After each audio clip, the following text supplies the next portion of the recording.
how has the park system of New York changed over the last 30 years?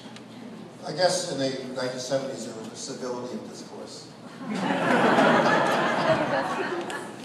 Sadly missing now, but seriously, a lot of the discourse. Well, it's changed a great deal. The city of today is not like it was in the 1970s. We were all kind of worried about the future of cities in the 1970s. I think many of us who have lived here all our lives remember what it was like.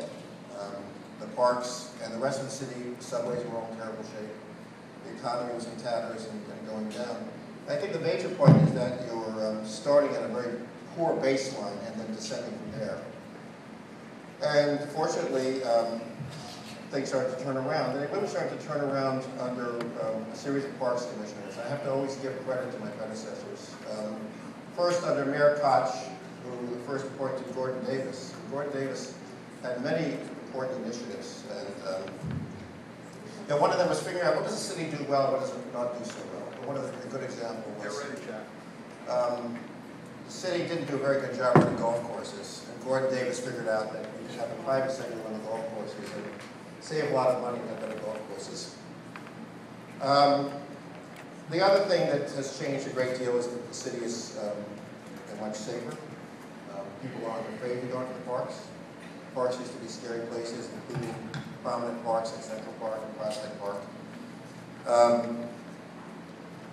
The system is larger than it was in the 1970s, and the city gave away gateway to the federal government because there was a feeling we couldn't do a good job taking care of it. And now the city is in dialogue with the National Park Service about how we can work together to do a better job for gateway.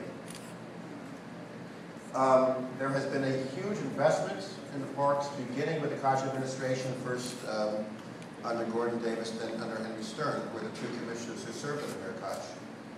But in particular, the thing that started under Mayor Koch, which is sort of set the tone, not just for this city, but for many cities, was the involvement of citizens in the life of the park. Prior to the 1970s, government had a monopoly on providing service. And they,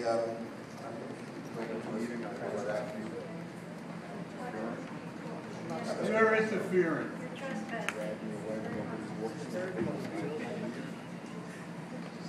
He's been disturbing, is preventing this event from taking place.